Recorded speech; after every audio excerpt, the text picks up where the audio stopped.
O Allah, grant me sound health of my body. O Allah, grant me sound health of my hearings. O Allah, grant me sound health of my vision. O Allah, there is no true God except you. I seek refuge with you against infidelity, against disbelief, and against poverty. And I seek refuge with you against the torment of the grave. There is no true God except you. Now, you see this beautiful supplication, actually, when you repeat it in the morning, it's actually, you remember last time I was talking about the belief in the oneness of Allah. There is no true God except Allah, and Muhammad is the messenger of Allah, right? But now, you get up in the morning, you want something else. If you are sickly, how can you worship Allah perfectly if you are sickly? Okay, so before you fall sick, actually, oh Allah, render my health sound. Give me sound health. Why? In other words, you are saying, oh Allah, give me that sound health in order to worship you in a better manner, better way. Again, oh Allah, give me sound hearing, sound seeing, and there is no true God except you. So I seek refuge with you. Now, after asking Allah the good and sound health, you ask Him to protect you against something else that really hinders you. Imagine yourself, for instance, hungry, and you don't have funds in order to feed yourself. How can you worship Allah properly? When your stomach is empty, it is difficult for you to concentrate on your act of worship regardless. So, after asking Allah to give you sound health, you ask Him to protect you against poverty. This is very important. Oh Allah, protect me against poverty.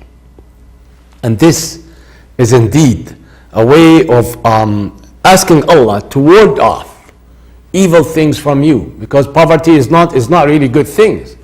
Even the Prophet Muhammad, may Allah exalt his mention, taught us to seek Allah's refuge against poverty, because poverty is something that you can't really, you don't have funds, you don't have, how are you going to maintain your health, how are you going to maintain everything? On top of that, how are you going to worship Allah properly? That's one thing. Now, this is as far as your life is concerned. You want to Allah to protect you against disbelief, because you don't want to end up in hellfire. And you ask Allah against poverty because you want to worship Allah, concentrating on your worship, and you seek refuge with Him against what? Against the torment of the grave. You see, it is actually, it's a fact. As the Prophet Muhammad, may Allah exalt his mention, said, at one time actually, our mother Aisha, may Allah be pleased with her, she received as a guest a Jewess. She told her, we know in our books that in the grave, man will be tortured in the grave. Man will be tortured in the grave. And when the Prophet ﷺ, who was not there at the time, but when he came back home, Aisha told him what that Jewess told her. He said she told the truth. And Aisha said, ever since that day, every time the Prophet Muhammad, may Allah exalt his mention, performed salah at the end before he makes the sleep, he would say, oh Allah, I seek refuge with you against poverty and against the torment of the grave. This is a fact. Brothers and sisters, we have to ask Allah all the time to protect us from His punishment, first of all, and from the torment of the grave. And that's why you end this supplication by saying, La ilaha illa. In other words, you, first of all, oh Allah, I believe that you are the only true God. Oh Allah, give me this and give me that and protect me against this and protect me against that. I believe that there is no true God except you. You see, this is to prove to Allah that first of all, you are supplicating Him sincerely, knowing and believing that He's the only one who can respond to your supplication. And this is very important. Why? Because when we actually ask Allah all these things, we in effect saying, oh Allah, we believe that you are the only true God. And because you are the only true God, we believe that you can give us whatever actually we need. So our need is this and that and this and that. And also to remind yourself, because you are supplicating the one other than whom there is no true God.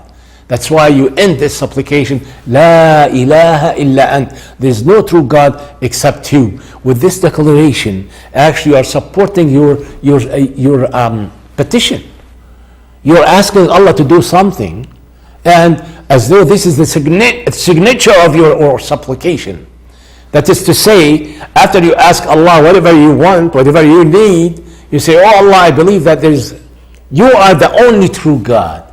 And this is the beauty of these supplications. You know, we have to remember these every time. And next time we'll be talking about something else. Until then, Assalamu alaikum wa rahmatullahi wa barakatuh.